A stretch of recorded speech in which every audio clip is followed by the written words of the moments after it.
Hey guys, Shuldoge here, and today I'm looking at the Octo-Grip by Tenta-X.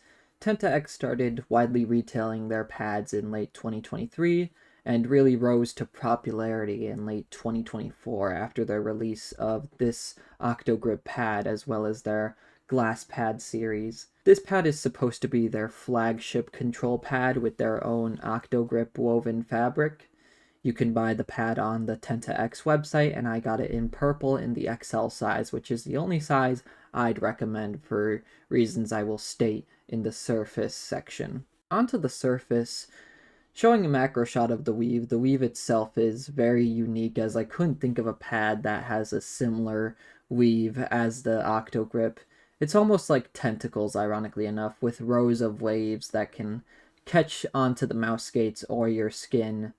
The weave itself is pretty loose but consistently so, which can make a surface feel less sandy, making it feel more fine and skin-friendly. For me, the mousepad that I found shares the most similarities to the Octo-Grip surface was the LGG Saturn. While the Tenta-X does have a tad more stopping power and is a bit slower overall than the Saturn, the properties and general surface feel of these two pads are very similar.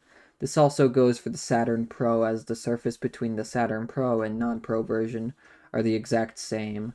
I will add that the Tenta-X Octo-Grip does feel a bit more fine than the Saturn, as you get that more velvety feeling with the looser weave on the Octo-Grip. The static and dynamic friction of the Octo-Grip are fairly well balanced, with the start and process of a movement feeling about as easy as the other comparably. However, what separates this pad is the stopping power, especially when it comes to skin contact.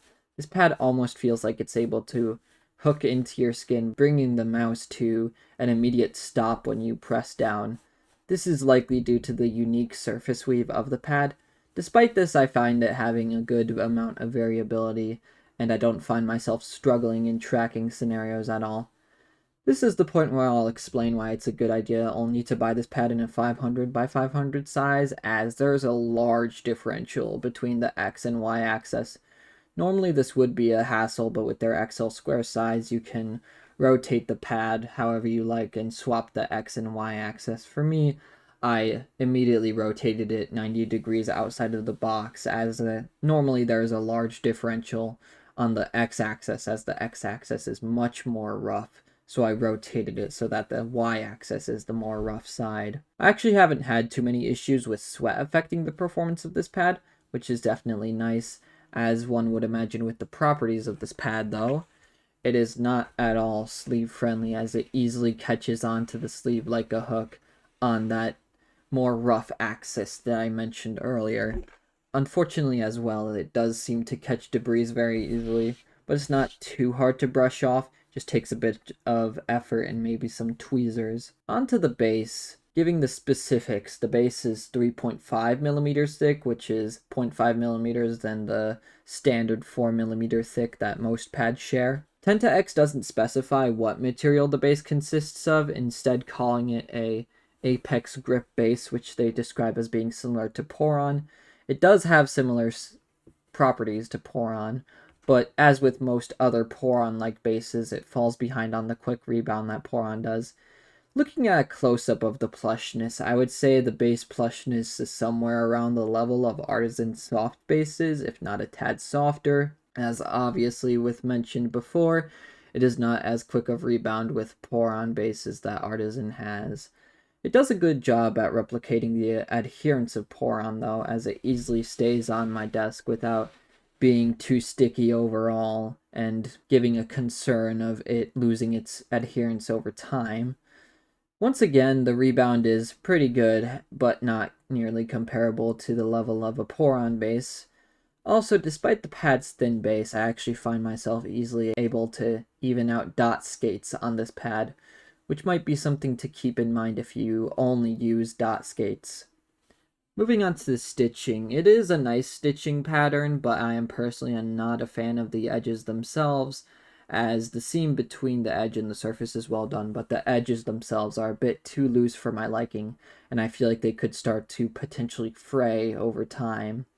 The stitching definitely isn't the softest, and in fact is a bit more firm than the base of the pad itself, which isn't super nice, but not something worth not trying this pad over. It does feel like it gets caught on my arm a little bit while playing, which doesn't pair nicely with the pad not being the most sleeve friendly. The stitching feels as though it's just below the surface. I barely feel my mouse go over with donut or full skates, and I feel my mouse go over a little bit with dot skates. But it's definitely more noticeable with dot skates, and I imagine you wouldn't have many issues with full skates on this pad at all. As for the quality, the surface is uncoated, so there won't be any problems with the surface changing over time as far as that goes. There doesn't seem to be much discrepancy either with the feel of the surface between different parts of the pad. On the websites, it's listed that this pad has low static friction, low dynamic friction, and high stopping power, and this does stand true after testing and much use. There is a logo that isn't printed into the surface, but it's not raised too much. You won't feel it too much with dot skates and barely at all with donut or full skates. As far as the base goes, I haven't felt any bumps or discrepancies on the surface, large or minor. Measuring the pad itself, the actual measurements are consistent to what's stated on the website, with the pad being an even 500 by 500 millimeters all the way around. The base does seem to be a bit more plush as you get closer to the edge, with it being more on the firm side near the edge of the pad, which is consistent with most pads, so definitely not something worth raising concern over. The distance from stitch to stitch seems to be fairly even, with only some minor discrepancies between distance from stitch to stitch, but the height of the edge stitching does seem to vary in height from place to place sometimes. I do think the stitching implementation is very clean, as there's a fine line between where the surface ends and the edge stitching begins. But again, I'm not a fan of how loose the edges of the stitching themselves are, as I could see it fraying over time. Despite this prediction, though, I haven't had many problems with it fraying over time, even looking at it through a macro cam. I can't say anything myself about the purchasing experience since I got this pad secondhand, but from what I've seen, the shipping isn't too bad.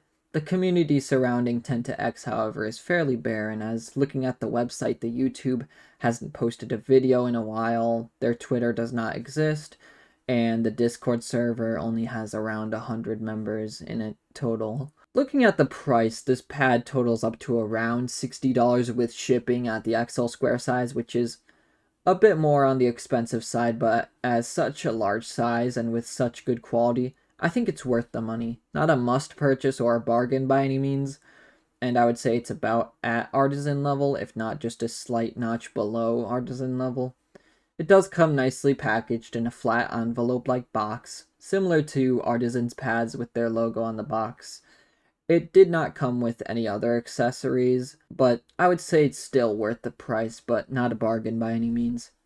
In conclusion, I would recommend this pad to someone who is looking for an Artisan Zero alternative, but wants something that has more focus on lower time to kill games rather than being a all-rounder pad like the Zero states to be. I would give this pad an overall score of 81 out of 100, and I would buy from the brand again, so hopefully they restock their speed pad so I can give that a try. With that all being said, thank you for watching. I'll see you in the next one.